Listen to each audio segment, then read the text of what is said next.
नमस्कार, 10 कदम में आप सभी का स्वागत है। मैं हूं नीलू। तो भव्य राम मंदिर निर्माण के लिए आज से विश्व हिंदू परिषद देश भर में आर्थिक सहयोग जुटाने के लिए अभियान की शुरुआत करेगा। दावा किया जा रहा है कि ये जनसंपर्क अभियान दुनिया का सबसे बड़ा अभियान होगा। वीएचपी राष्ट्रपति रामनाथ कोविंद और प्रधानमंत्री नरेंद्र मोदी से चंदा लेकर इस अभियान की शुरुआत करेगी। इसके अलावा सभी शहरों में चंदा जुटाने की शुरुआत वहां के प्रथम नागरिक यानी कि मेयर से होगी। चंदे के लिए 5 लाख से ज्यादा गांवों में 12 करोड़ हिंदू परिवारों के 55 करोड़ सदस्यों को इससे जोड़ा जाएगा। पूरे देश भर की बात की जाए तो 10 लाख लोगों की टोली चंदा जुटाने के काम में जुटी है और हर टोली में 5-5 लोग शामिल होंगे। चंदे में मिली राशि हर रोज बैंक में जमा होंगे, जिसमें एसबीआई, पीएनबी और बैंक ऑफ बड़ौदा के खातों में ये रुपए जमा किए जाएंगे। चंदे के लिए 10 रुपए से लेकर 1000 रुपए तक के कूपन तय किए गए हैं। अयोध्या में संतों में गजब का उत्साह से लेकर दिखाई दे रहा है।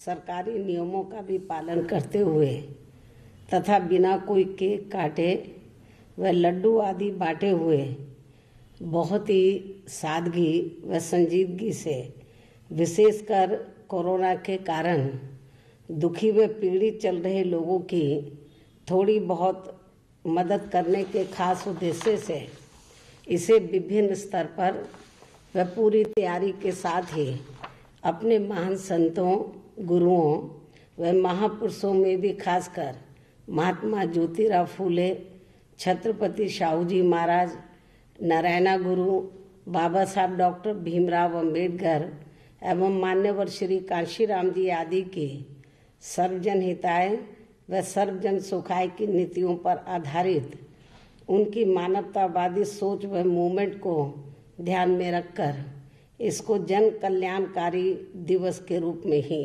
मना रहे हैं। जिनके बताए हुए रास्तों पर चलकर ही मैंने उनकी इसी सोच व मूवमेंट को आगे बढ़ाने के लिए अपनी पूरी जिंदगी भी समर्पित की है और इसी धारणा के तहत ही मेरे जन्मदिन को मनाने के मौके पर हर वर्ष बीएसपी के लोग अपने अपने क्षेत्रों में तथा अपनी आर्थिक सामर्थ्य को देखते हुए सर्व समाज में से विशेषकर गरीब, कमजोर, लाचार, असहाय व अन्य अति जरूरतमंद लोगों की विभिन्न रूपों में मदद भी करते हैं, जिसकी इस बार खासकर कोरोना महामारी के चलते ऐसे लोगों की आर्थिक मदद करने की काफ़ी सख्त ज़रूरत भी है।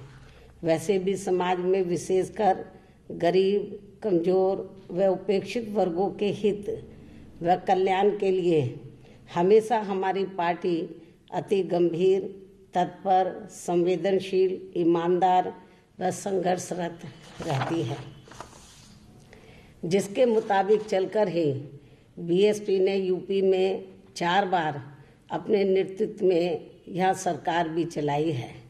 लेकिन ये सब यहाँ जातिवादी, पूंजीवादी व संकीर्ण मानसिकता रखने वाली विपक्षी पार्टियों को अच्छा नहीं लगा और फिर इन्होंने यहाँ बीएसपी के विरुद्ध अंदर अंदर एक होकर वह किस्म किस्म के साम, दाम, दंड भेद आदि अनेकों हथकंडे इस्तेमाल करके हमारी पार्टी को आगे सत्ता में आने से रोका है। और अब तो ये विरोधी पार्टियां षड्यंत्र के तहत खासकर कमज़ोर वर्गों में से स्वार्थी किस्म के लोगों की खरीद फरोख्त करके वह पर्दे के पीछे से उनके जरिए अनेकों संगठन एवं पार्टियां आदि बनवा के तथा अपने फायदे के हिसाब से चुनाव में उनके उम्मीदवार उतार कर इनका अर्थात कमज़ोर वर्गों के लोगों का वोट बांटने में लगी हुई हैं, ताकि बीएसपी के उम्मीदवार सफल ना हो सके। और फिर ये पार्टियां अंग्रेजों की फूट डालो राज करो की नीति की तरह ही हमेशा यहाँ कमज़ोर व उपेक्षित वर्गों के ऊपर राज करके इनका शोषण व उत्पीड़न आदि करती रही हैं। लेकिन इनके सत्कंडे को भी बीएसपी के लोगों को कामयाब नहीं होने देना है। बल्कि अपनी फिर से यहाँ खुद की सरकार बनाने के लिए इन्हें पूर्ण रूप से आशावादी बनकर व इसके जवाब में इनको अपने कमज़ोर एवं उपेक्षित वर्गों के वोटों को किसी भी कीमत पर बंटने व बिकने नहीं देना है। अर्थात इनके इन सभी हथकंडों का मुकाबला करके इन वर्गों को पुनः यहाँ सत्ता हासिल करना है। तभी यहाँ सर्व समाज में से खासकर गरीब, दलित, आदिवासी, पिछड़ा वर्ग, मुस्लिम व अन्य धार्मिक अल्पसंख्यक समाज के लोगों की सामाजिक एवं आर्थिक स्थिति में तथा साथ ही किसान, मजदूर, व्यापारी एवं अन्य मेहनतकश लोगों की भी दयनीय स्थिति में काफ़ी कुछ सुधार व बदलाव आ सकता है और इसके लिए बीएसपी के लोगों को पूर्ण रूप से आशावादी बनकर व खासकर सन 2003 के अपने खुद के अनुभवों से भी काफ़ी कुछ प्रेरणा लेकर इन्हें पुनः यहाँ सत्ता में वापस आना है, जिसके बारे में यहाँ मैं ये बताना जरूरी समझती हूँ कि सन 2002 में जब बीएसपी के नेतृत्व में बीएसपी व बीजेपी की संयुक्त सरकार बनी थी, तो तब कुछ समय के बाद ही सन 2003 में जब हमें बीजेपी की शर्तों से ये लगा कि इनके साथ मिलकर लोकसभा का आम चुनाव लड़ने से हमारी पार्टी की नीतियाँ काफ़ी कुछ गड़बड़ा सकती हैं, तो तब फिर मैंने उस समय अपनी पार्टी व मूवमेंट के हित में लगभग 16 महीनों की चली सरकार के दौरान ही अपने मुख्यमंत्री के पद व अपनी सरकार को खुद ही छोड़ दिया था। तो तब उस समय हमारी पार्टी के लोग काफ़ी निराश हो गए थे, लेकिन जब मैंने उनको ये समझाया, पार्टी के कैडर को ये समझाया कि राजनीति में कुर्सी व सत्ता बड़ी नहीं होती है, बल्कि उससे बड़ी पार्टी व उसकी नीतियाँ एवं सिद्धांत होते हैं और इस मामले में हमें अपने संतों, गुरुओं व महापुरुषों के संघर्षों से भी काफ़ी कुछ सबक सीखना चाहिए। तो तब फिर उस दौरान हमारी पार्टी के लोग धीरे धीरे अपनी निराशा को छोड़कर व आशावादी बनकर यहाँ के लिए अपने बलबूते पर अपनी सरकार बनाने के लिए पूरे जी जान से जुट गए थे, जिसके कारण फिर सन 2007 में बीएसपी की अकेले अपने बलबूते पर ही खुद की सरकार बन गई थी। कहने का तात्पर्य ये है कि हमें राजनीति में कुर्सी व सत्ता के लालच में आकर अपनी पार्टी की नीतियों व सिद्धांतों से कभी भी अलग नहीं होना है, बल्कि इनको प्राथमिकता देते हुए ही हमें आगे बढ़ना है। ना ही कभी निराश होकर इधर उधर भटकना है, बल्कि पूर्ण रूप से आशावादी बनकर सन 2007 की तरह ही फिर से यहाँ सत्ता को प्राप्त करना है। और अब मेरा यही कहना है कि यदि बीएसपी के लोग मेरी इन सभी बातों पर अमल करते हुए अपनी पार्टी को सन 2007 की तरह पुनः यहाँ सत्ता में लाते हैं, इसके साथ ही देश के अन्य सभी राज्यों में भी पार्टी को यूपी की तर्ज पर आगे बढ़ाते हैं, तो फिर ये ही इनका मेरे जन्मदिन के लिए खास तोहफा भी होगा।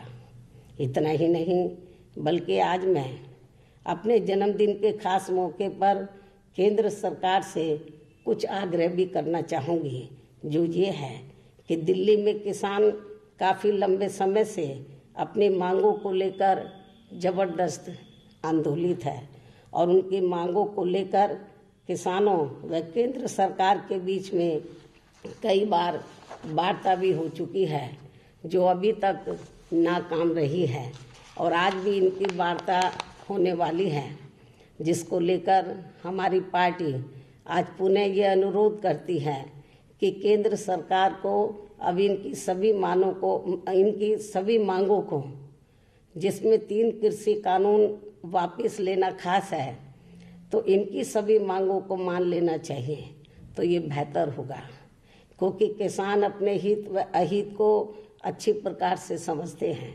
इसके साथ ही यहाँ हमारी पार्टी का केंद्र सरकार से ये भी कहना है कि देश में कल से कोरोना टीकाकरण का अभियान शुरू हो रहा है, जिसका बीएसपी स्वागत भी करती है।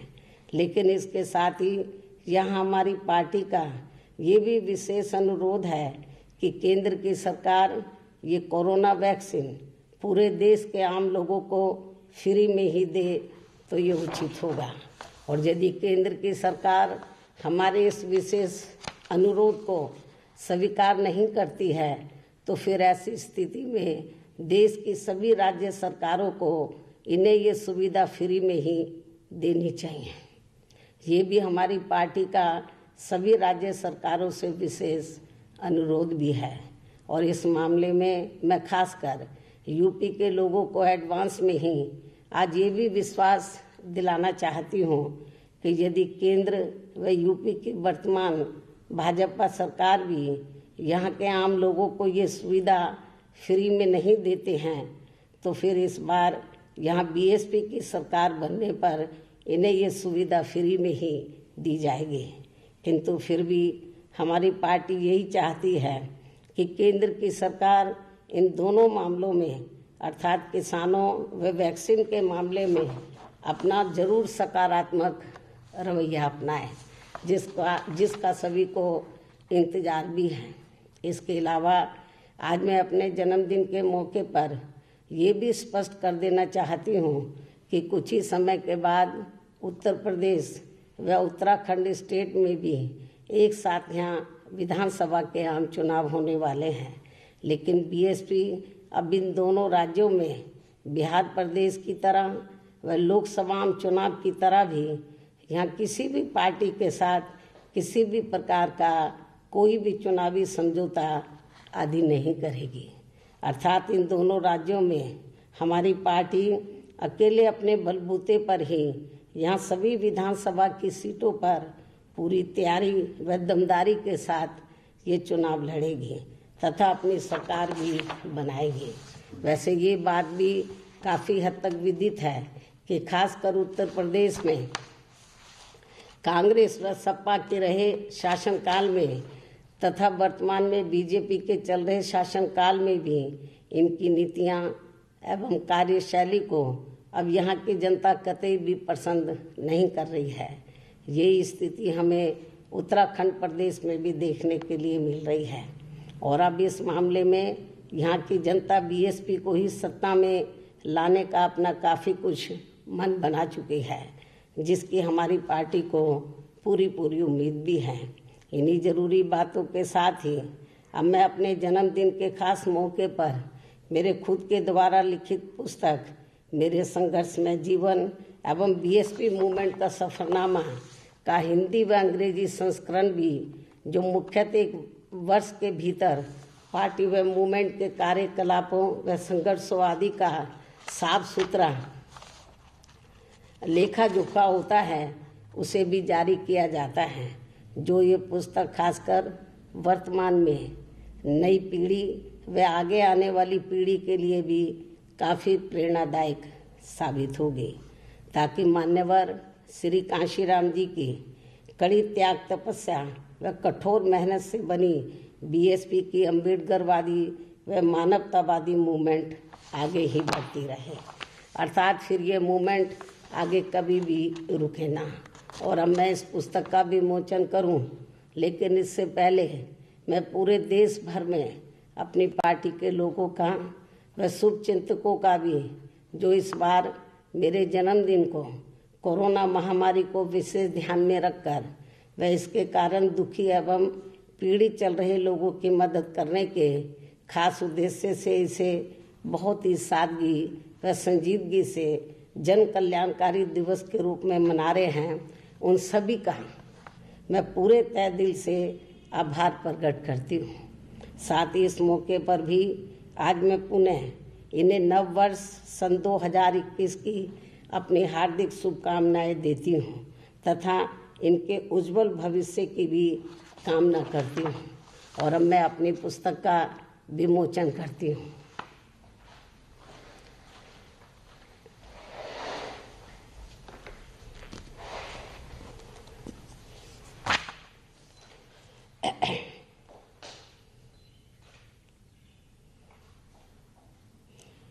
ये हिंदी संस्करण है।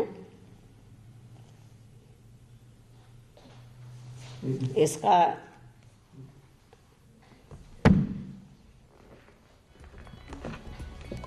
ये अंग्रेजी संस्करण है।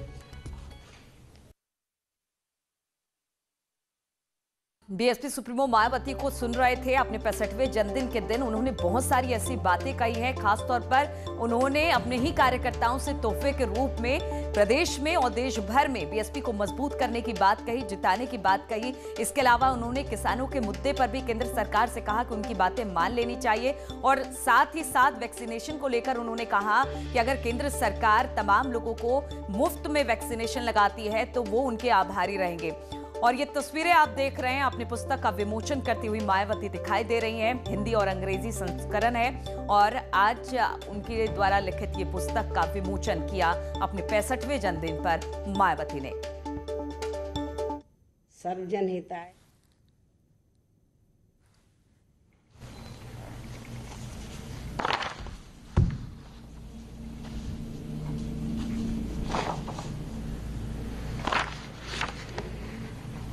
अंत में अब मैं अपने सभी अनुयायियों व शुभचिंतकों से यही रजा लेती हूँ। धन्यवाद। जय भीम, जय भारत। तो 65वें जन्मदिन पर मायावती को आप सुन रहे थे। आपने खुद की लिखी किताब का विमोचन भी किया, मेरा संघर्ष बीएसपी मूवमेंट, और साथ ही साथ आज बहुत सारी बातें की और खासतौर पर विधानसभा चुनाव 2022 में होने वाले हैं। इसको लेकर भी उन्होंने कहा कि जहां जहां बीएसपी उतरेगी वो अकेले लड़ेगी चुनाव, किसी के साथ कोई गठबंधन बीएसपी का नहीं होगा।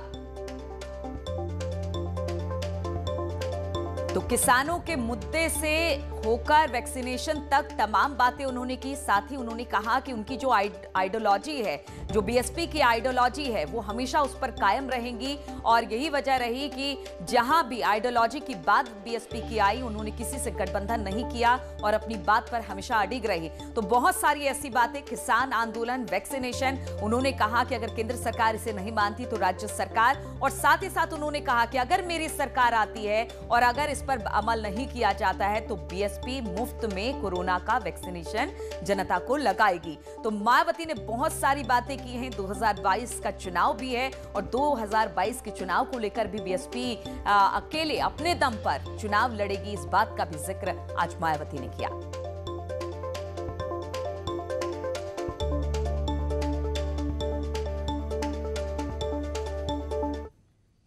और रुकेंगे यहाँ पर छोटे से ब्रेक के लिए, बहुत जल्द लौटते हैं। कांग्रेस नेता आचार्य प्रमोद कृष्णम ने एक बार फिर से जातिवादी कार्ड खेला है। उन्होंने कहा कि उत्तर प्रदेश का अगला सीएम ब्राह्मण ही होगा, चाहे जिस भी पार्टी की सरकार आए। उन्होंने कहा कि उत्तर प्रदेश में ब्राह्मणों का सम्मान कम हुआ है।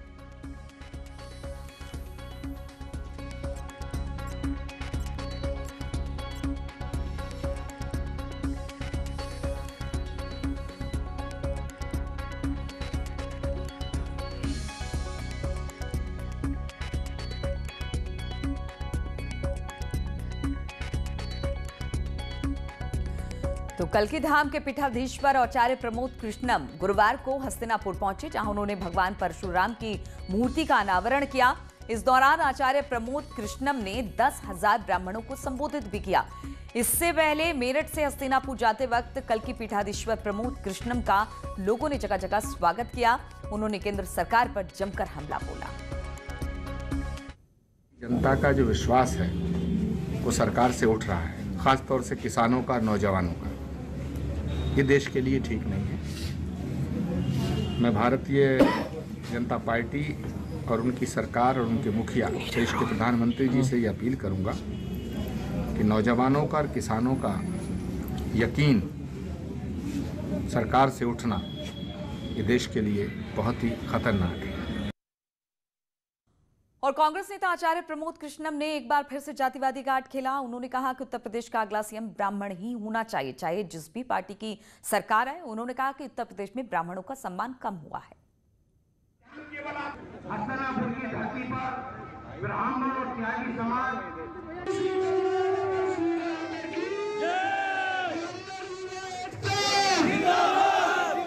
देश का हर एक तो इन तमाम खबरों के साथ इस बुलेटिन में फिलहाल इतना ही। आगे देखिए उत्तराखंड की खबरें।